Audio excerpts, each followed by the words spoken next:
This podcast is for entertainment purposes only. The hosts are not trained professionals, and their opinions come from personal experience, not professional training. In this episode, we discuss fictional depictions of trauma and violence that may not be suitable for all listeners, so please take care of yourselves. Specific content warnings for each episode can be found in the show notes. Events in the media are discussed in approximate order of escalation. This episode contains spoilers.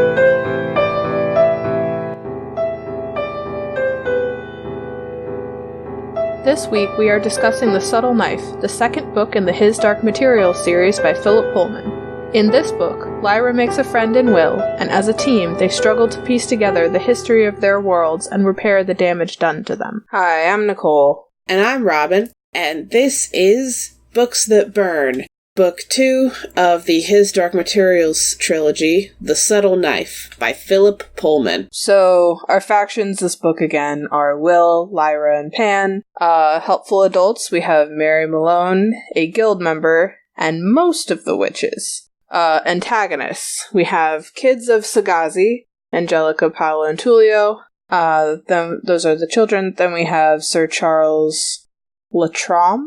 I've been saying Lantrum, but also it's very American. It sounds very British. Plus his minions. One of whom is featured in Will's our third topic with Will. We have neutral parties, adults of Sagazi, then our MacGuffins, the subtle knife, and the lithiumeter. I want to say a lithiumeter, but that's fine. Oh, you can. It doesn't. I will say a lithiumeter. Not like I'm going to, but like my brain wants to. Alright, so starting out with our minor character spotlight. Yeah, so for our minor character spotlight, we have Spectre Orphans, which are a phenomenon in Sagazi, brought out by Hubris, Ego, and the Subtle Knife. Why are you repeating yourself? Robin, this is all the same thing. Yeah, so the thing with the Spectre Orphans is they're kids without parents, and they're like they're in a very interesting situation that, my guess would be someone who's an orphan because of a war might be in a similar situation, but like, this is a very particular way of becoming an orphan, because, you know, we have magical analogs for things. I would actually go as far as to say that this is less a kid whose parents are in a war and more like a kid in a war zone. Yeah. Just being more specific with the wording. Yeah, that is what I meant in my head. I just didn't say it all the way. So, basically, they're surrounded by these things that will take away their parents' minds. They'll take away their parents' minds, and the kids can't see them, and so they know at any moment they could lose their parents. Yeah. And some of them, by the time they know that's a thing, they've already lost them. Yeah. And it's a very kind of specific kind of like takeaway from, you know, I'm trying to think, because it's not just you're gonna lose your parents. It's this very specific kind of horror where they're not gone. They didn't leave. They didn't walk away. But it's horrific because they are still there and they don't care anymore and they're stuck. And they don't move and they don't take care of themselves and they don't even look at you with recognition. Like, you can look your parent in the face and literally face the fact that they are no longer there in their head. Right. And that's a very specific... You know, that's kind of funny, because... It's like part war zone, part there's a disease giving adults comas, and you never know if your parent is going to get that. Yeah. And I think that's interesting in this book, because it's not the kind of missing parent that we usually see, especially in child's fiction. Mm-hmm. Like it's way more common. That's partly why we wanted to talk about this, because it's way more common to see, like, parents who are literally gone. Right, like I've read multiple books where the premise is so all the adults vanished, and now the kids have to have their own society. Yeah, or even literally, my mother went off to war. I've read many great series with that premise. Or even mother went off to war and didn't come back, and I'm gonna go find her. Or my dad went on a similar hunt when he was my age, and I haven't seen him since. Like, that's super common. Mean, when we get to Will, we're gonna get a little bit of that one. But true. The Spectre Orphans are their own weird, their own horror, ingenious, like, yeah. And I think it's, I mean, we'll get into, like, how things are portrayed later, but I think this is, like, shown really well, because the kids, like, they act as close as I could imagine to someone in that situation. Mm-hmm. They treat adults as useless because if they treat them as important, they're just gonna get hurt. Yeah. They don't trust outsiders, because of course they don't. Right. Like, resources are limited, no one's making more stuff. Yeah. And so, like, with our, so there's this thing that we wanted to kind of highlight, too, that happens in this book. All the adults are not already like this. Not all the adults have been affected. And so the ones that have not, that are still there trying to take care of the kids, there's this literal orchestrated abandonment. Mm-hmm. With different groups of wandering people. And they're wandering to try and stay clear of the specters. They're not wandering by choice. This is forced movement, but they have this thing so that in any group that includes adults and children, mandated by law, there's 2 adults, 1 man and 1 woman, and this book is pretty heteronormative, so pretty cisnormative, so in that context, 1 man and 1 woman are designated as essentially runners, and the instant that they see specters, those 2 are to abandon everyone else and leave. Riders, specifically. But yeah. Oh, riders. Sorry, not runners. Yeah. But That's okay. Their job is to leave everyone else behind on purpose. Let them all die. Or the adults all die. And then come back and care for the children. And that's the kind of thing where I didn't understand when I was first reading it as a kid. I was like, how do they have this set up if they're this swamped? Well, they weren't this swamped. They had 300 years of, like, it's slowly getting worse, and so they had the time to, like, set up stuff and have laws and things about it. And then they got flooded with the explosion between the worlds at the end of the last book. Yeah. And so we're also kind of seeing, like, the remnants of a coping mechanism hitting something that is too much to cope now. Yes.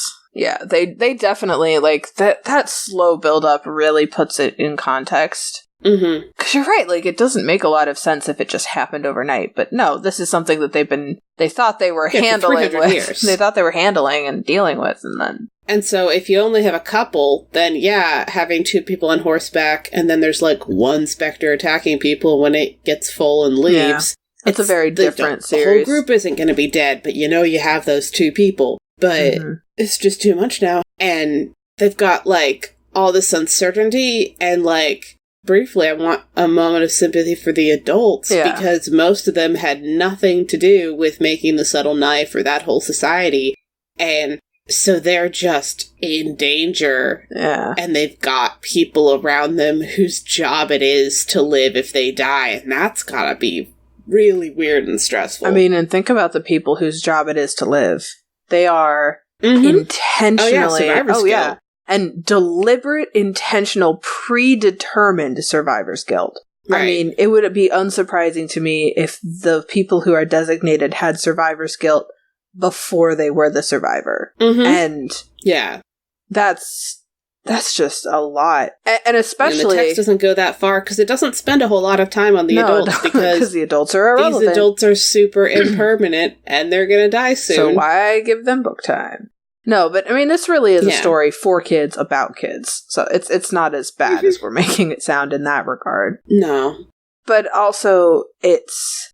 I mean, I just, actually, what you mentioned with the whole 300 years of build-up thing, a lot of those, I would bet, actually, probably most or all of those adults who are designated to be survivors how many of them do you think were part of bands of people who watched an adult survive when they were a child? Oh, yeah. Oh, I hadn't thought about that. Like, that's...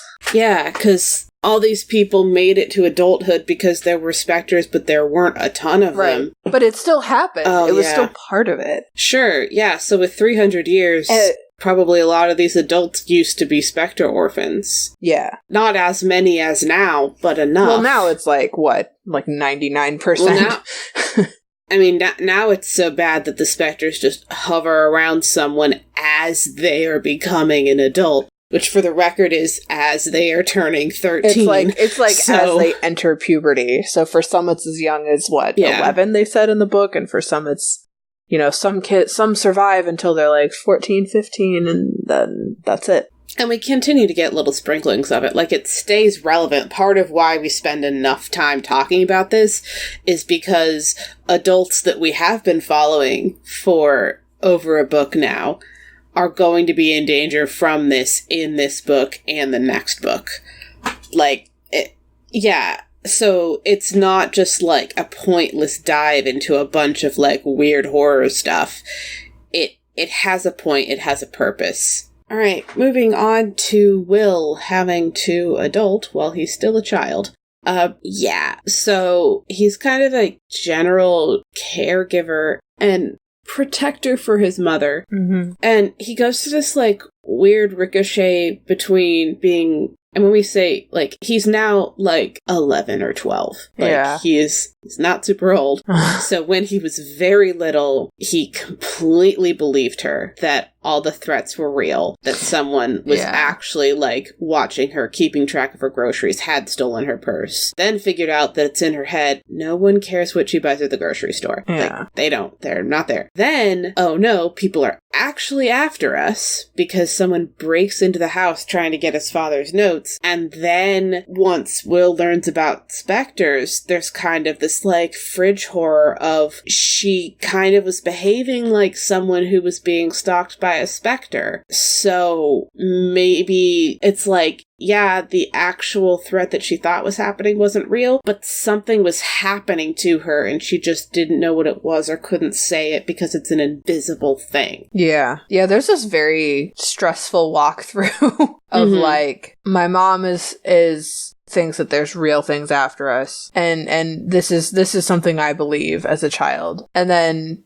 finding out that it's not physical, and then, oh no, it is physical, and then, oh no, the thing that's not physical, is also a little bit physical. Is also a little bit physical. And like, I think that something that's really important to me when we were kind of going over this beforehand is like, there's no point at which he looks at his mother and says, well, you're just wrong. No. He never does that. Even in like step 2, when he figures out that the stuff is in her head, his reaction is like, well, I've got to protect her because she's acting like this, people are going to be mean to her and I need to protect her. Like, he never just like casts her away. And unfortunately, because he's little, he ends up having to protect her from like people being terrible. Yeah. And there's always this element of, even if I will know that this threat isn't real, I will still treat her as though it is real, and I will not invalidate or belittle her belief in this thing being real. Like, they talk about in the book, like, the little games, the things that she says are games when he's super little, and then he realizes later, like, no, it's actually a protective, preventative. Yeah.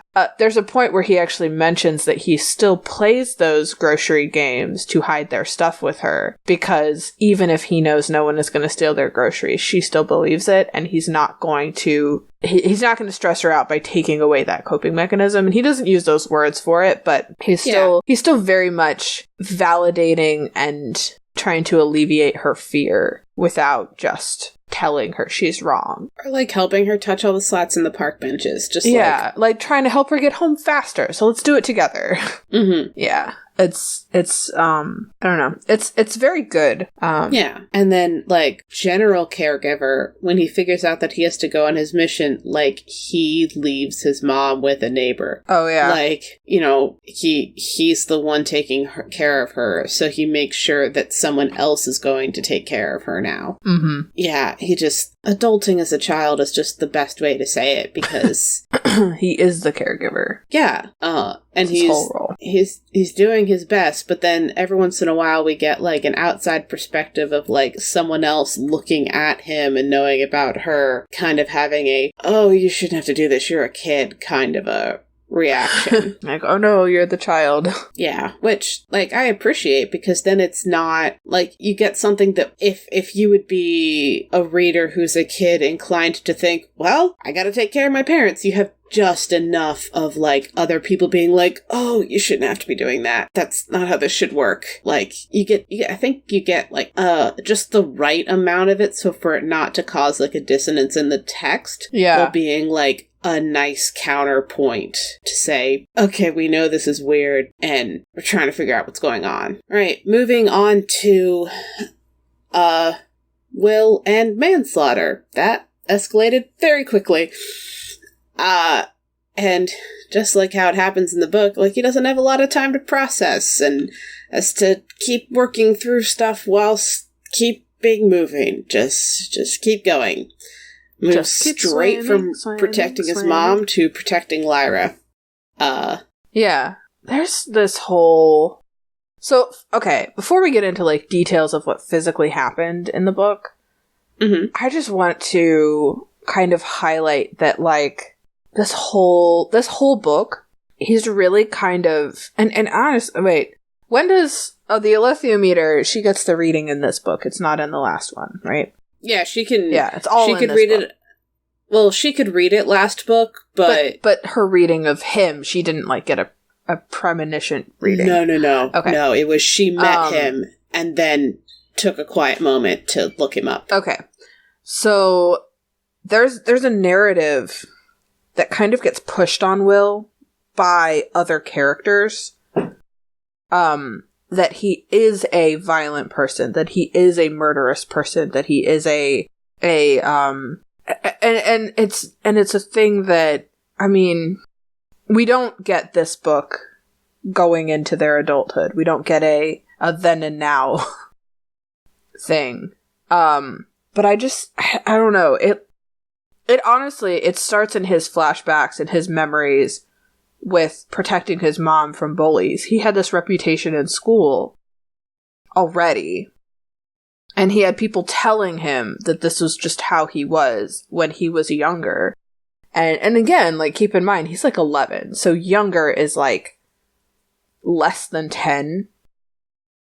And because he was protecting himself and protecting his mom from people trying to hurt him, but he's the one that got a reputation as a violent person. And then it kind of carries over, like, not even getting into, like, the alethiometer or anything, but just, like, when he's protecting Lyra, he has to make a split decision, and he does choose the violent option, but it's also really, in context of the text, it was kill or be killed. Right. Like it wasn't like he was choosing between killing versus something else. He was choosing between killing or dying. Like, he was really forced into that. And I would like to point out that even though this is a narrative of him being a murderer, it's not really with a lot of moral approbation or anything. No. It's just like when Lyra is told by the alethiometer that it's a murder, she relaxes and is like, okay, I can trust him. Yeah, which says a lot about Lyra's experiences in the world. Yeah, but there's this narrative of Will is forced into a situation where defending himself means violence. And then you get other adults, like he's an adult, you get adults that are telling him, well, this is just your nature, and just embrace this side of you, and good for you, boy, you're turning. And Like, we even get the line, argue with anything else, but don't argue with your own nature. Yeah. Yeah. And like, I don't know, I really wonder, like, how that would be processed if we saw him growing up with that, because that kind of a narrative, and it doesn't even matter. His particular narrative line is violent oriented, but that kind of a narrative pressure from particularly adults, but just other people when you're little, that has a lasting impact no matter what the narrative is. And yeah, like that's a lot to put on him, especially when it's a kid. Yeah, especially when it's like not the whole story is the wrong way to put it, but like it's not something that he's doing on purpose. It's actually something he's trying to avoid. Yeah, like and over and over, a violent solution will work, and sometimes it is the only option, but I don't know, it feels like, I was thinking about how, like, when he gets told, you know, don't argue with your own nature, in a book where people's natures are external to their bodies and they can have a conversation with them, it's a really interesting thing to say, and it came from his father, who's from his world, who didn't start out life with a daemon that he could see and talk to. So, I don't know, I was just thinking how maybe it matters that line, that the deterministic line came from someone who did not spend their entire life with a daemon. Oh, absolutely. Because by the time he got his daemon, he was an adult. It was this one shape. This is just how his daemon is. This just was his nature. It's not malleable at that point. Right. But for Will, like, it still absolutely is malleable. Mm-hmm. And I think you're right. I think his dad has no clue that that's... Or no real understanding that is a thing. Right, there's a difference between knowing, well, I'm in this world, I got a daemon because of a thing I did in this world, and kids have daemons that change. Well, moving on with my life. Like, he might have a deeper understanding of it because, like, he's a shaman, but also the way he talks to his kid, the way he talks to Will doesn't really lend itself very much to that interpretation. Like, that was me trying to be super generous. But you're trying to be nice. The deterministic, don't argue with your own nature thing really fights really cool stuff. Like, Iorek making his own soul again. Like, I don't know, I don't know. With Will, I think maybe we should get into how there's a reason we called it manslaughter, even though everybody else is calling it murder. I think we should get into that a little bit, because I think it's very important. Okay. Okay. So, are we going into legal definitions, or are we just... I was just gonna, like, describe what happened, and... Because, like, legal definitions vary, but I feel like we can frame it in non-legal ways that paint the picture.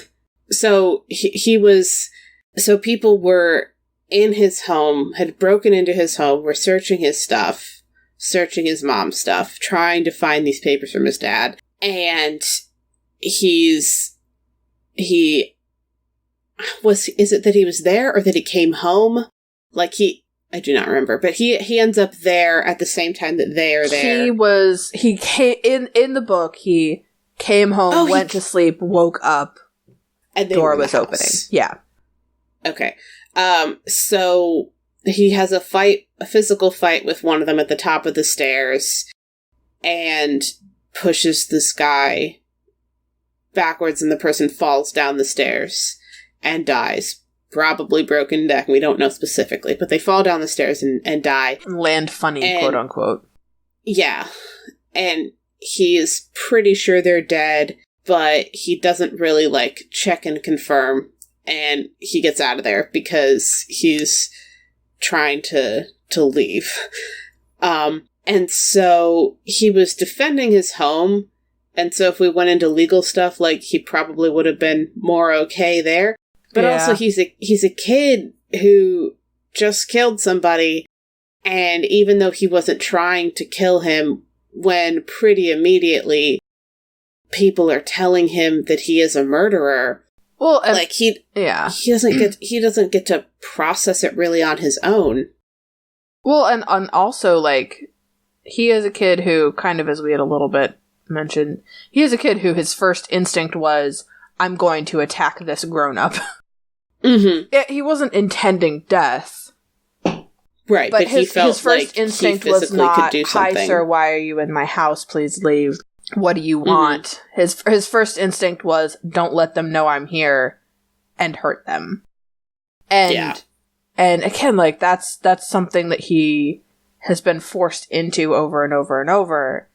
It's still a deliberate decision, but that's his mindset that he's been, I mean, because previously it has worked because he's been defending himself against other children, and so a little bit of violence scares the other kid, gets them to not do something worse. But then it was an adult at the top of some stairs. Yeah, and it's hard. In that moment, like what are you gonna do? There's not a lot of options that he had. He couldn't leave. It's his house, you know.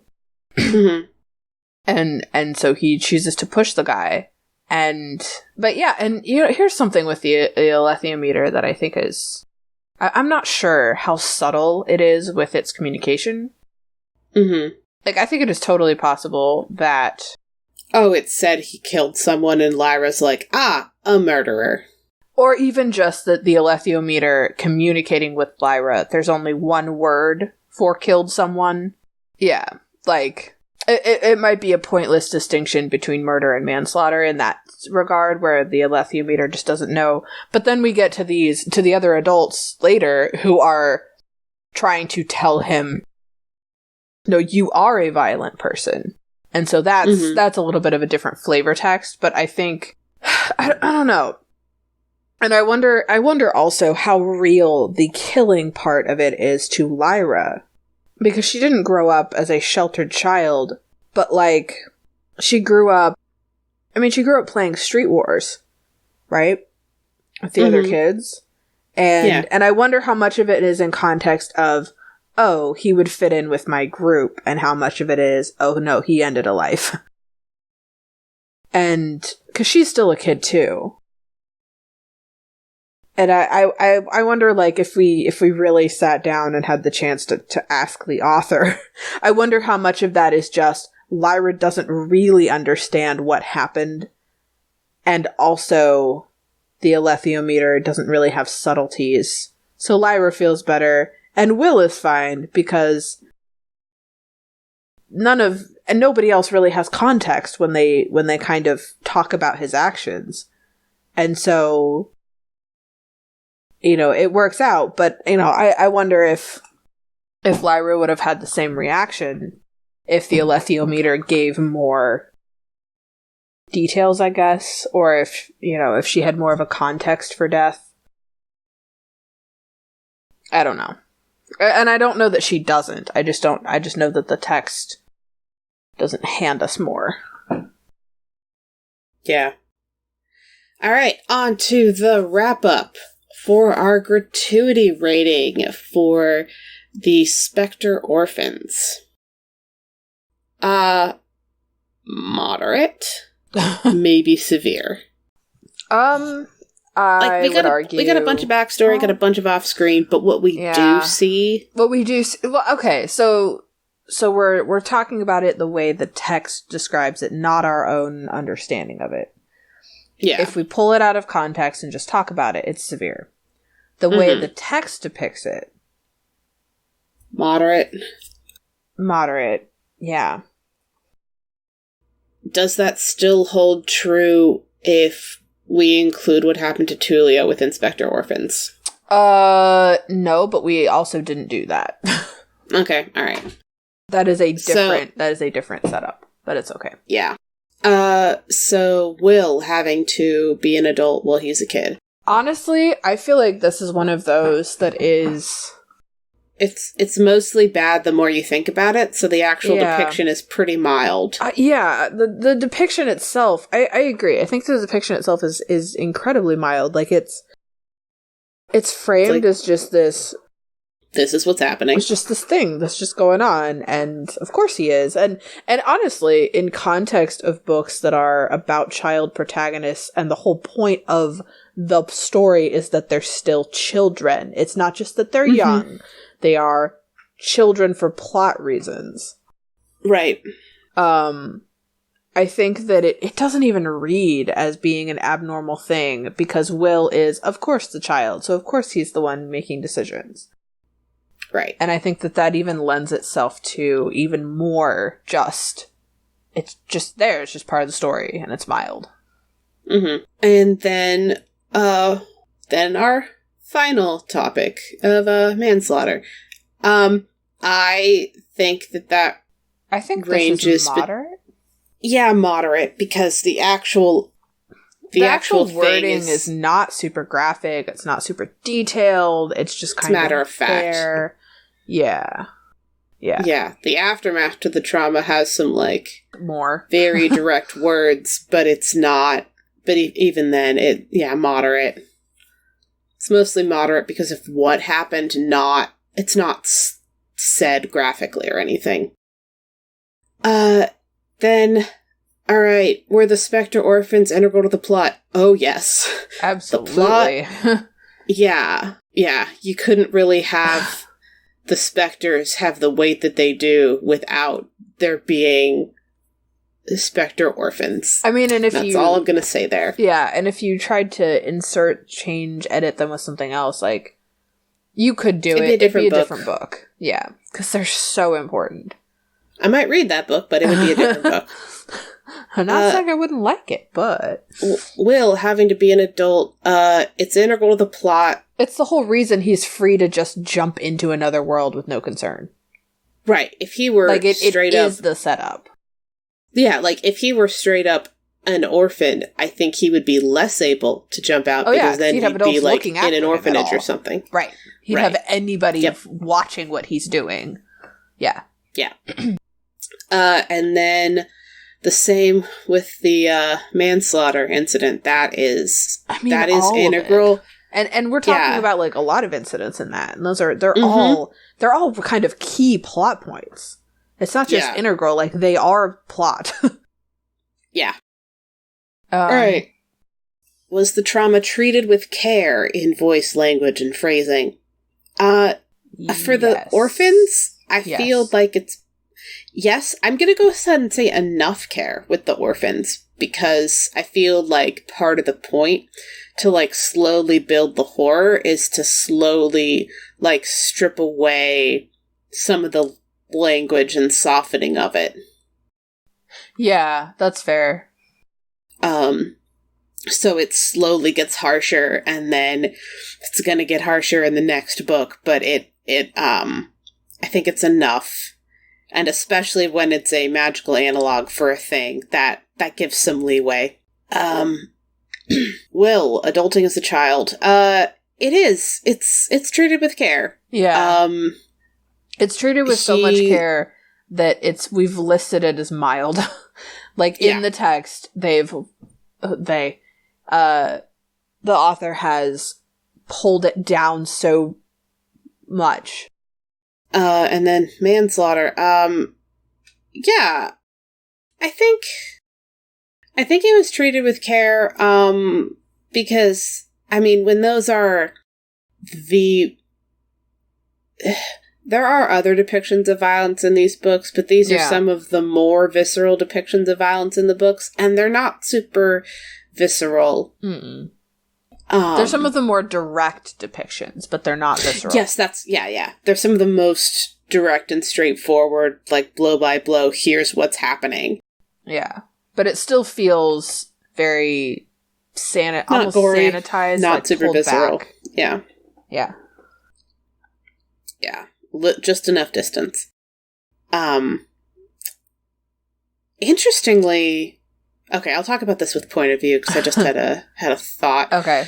All right, well, so that's for where we point are. of view, yeah. So Okay. well, but it's for the third topic, so I'll pause a moment. Oh, okay. So for the Spectre orphans, Point of view, we actually do get we kids. bounce around. Yeah, we get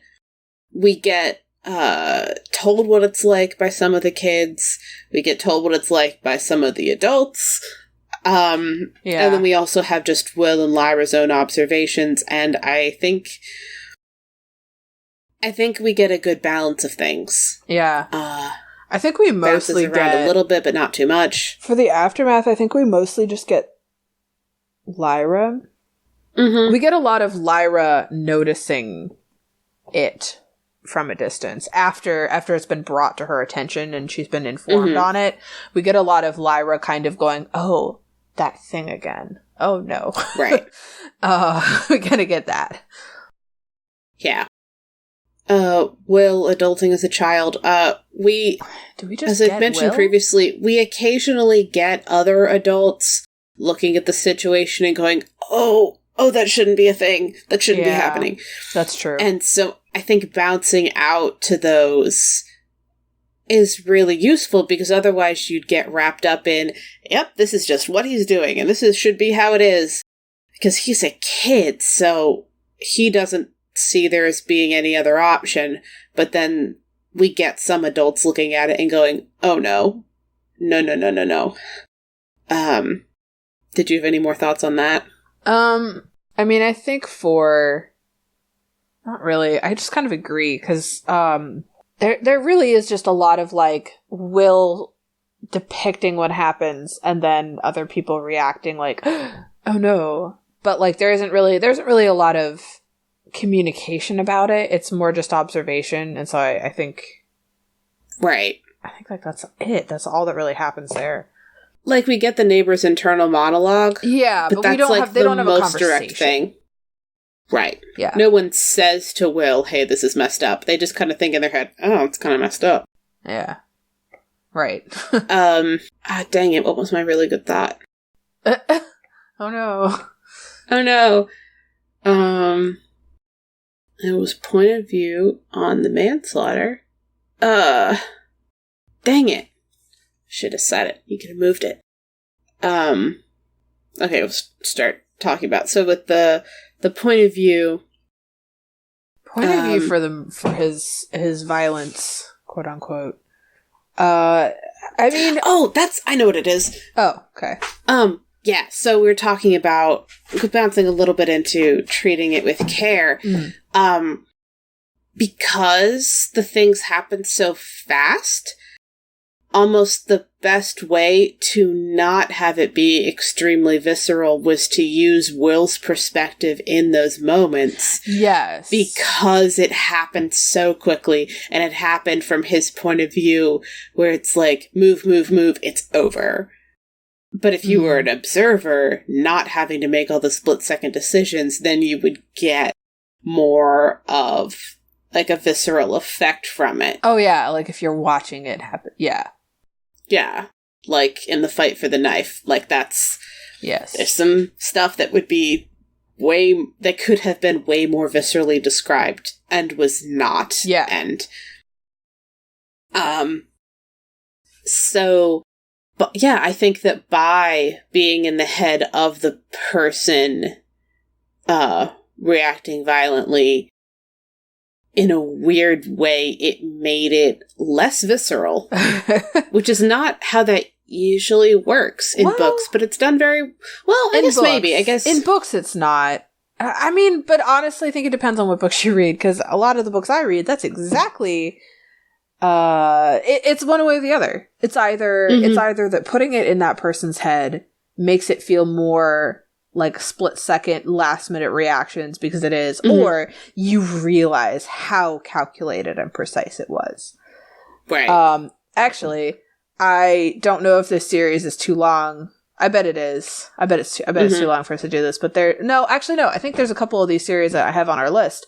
There's a couple series, where being in the protag's head shows you how graphic it is, because everyone else thinks of them as this sweet, innocent person. And there's this whole thing. Like, I don't know if we want to read those books, but I put them on the list because I love them very much, but they're good.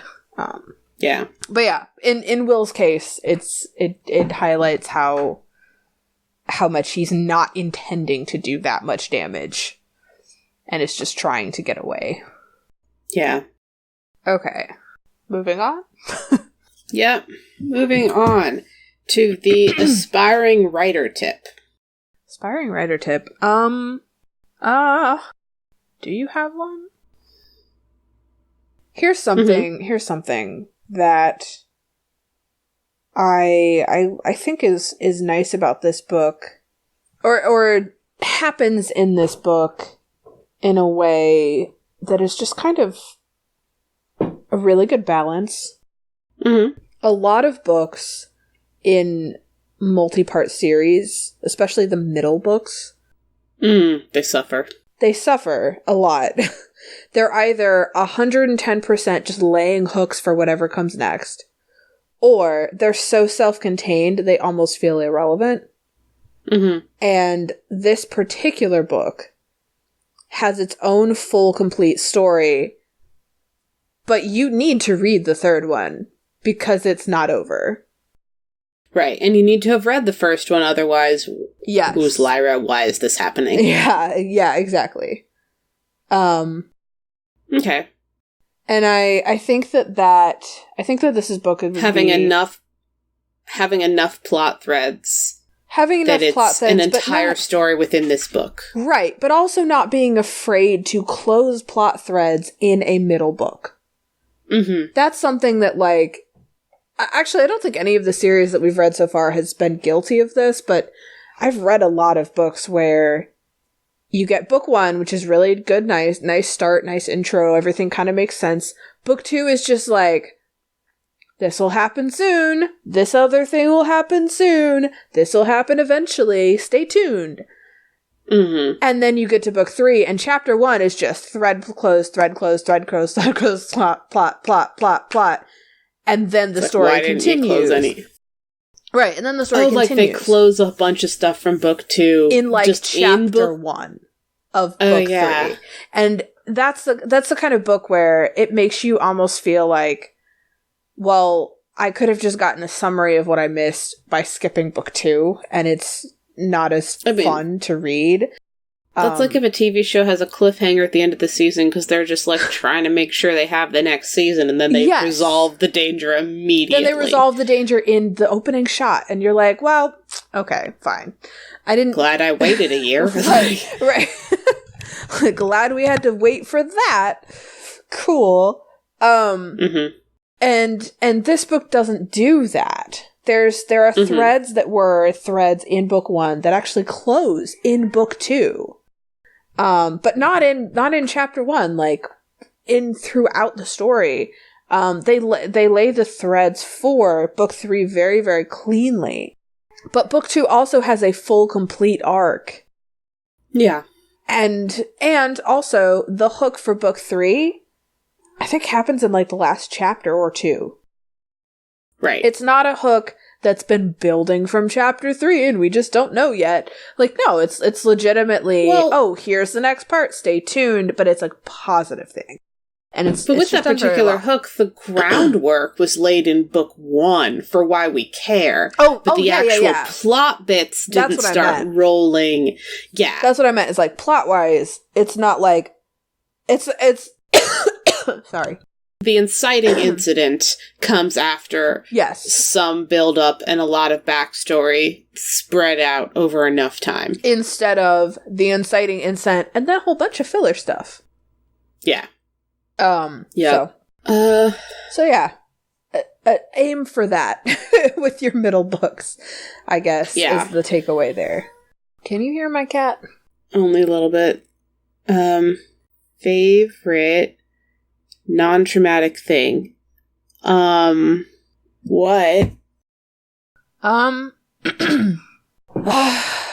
Favorite non-traumatic thing. I'm trying to stay only in this book.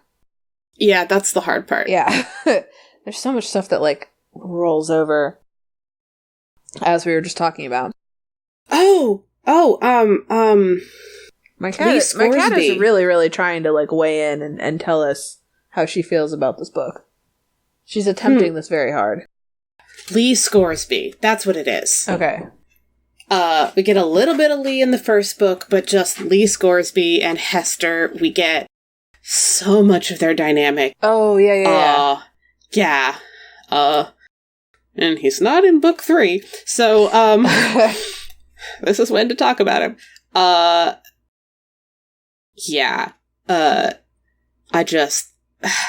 love his dynamic. Hester's understated and awesome. It's like he's a Texan and, like, Texas is its own country. Is the vibe that we got from this. I mean, to be fair, in America, Texas is a whole identity. Well, yeah, much in the way of a nationality. But it took me until rereading the series for the podcast to realize that no, Texas is just it's a country. Like, he's not even an American from Texas. Internationally, he's a Texan. And Texas is a country. But Lee Scoresby is great. And it's so good. Not trying to do, like, plot spoiling details or anything, but just Lee Scoresby and Hester. Hester's his Damon, and they're great. What was yours? Mine, honestly, I don't know. I really just like the knife. Mm-hmm. As an object. Very pretty. I just want one. Mm-hmm. I don't need it to cut things. I just want how shiny and sharp it is. That's all. Mm-hmm. Yeah. I don't know that that's technically non-traumatic, but I really just want one of those knives. Yeah. So, I guess that's mine. Yeah. Well, I think that's it. Thank you for joining us. Yeah. For book 2. Of this. Alright. Yeah. Stopping the recording. All music used in this podcast was created by me as Heartbeat Art Co. and is used with permission. You can follow us on Twitter at Books That Burn, all one word. Email us with questions, comments, or book recommendations at booksthatburn@yahoo.com. Support us on patreon.com/booksthatburn. All patrons get access to our upcoming book list and receive a one-time shout-out. Leave us an iTunes review. This really helps people to find the show. And find us on iTunes, Stitcher, Google Play, or wherever you get your podcasts. Thanks for listening. We'll be back in 2 weeks.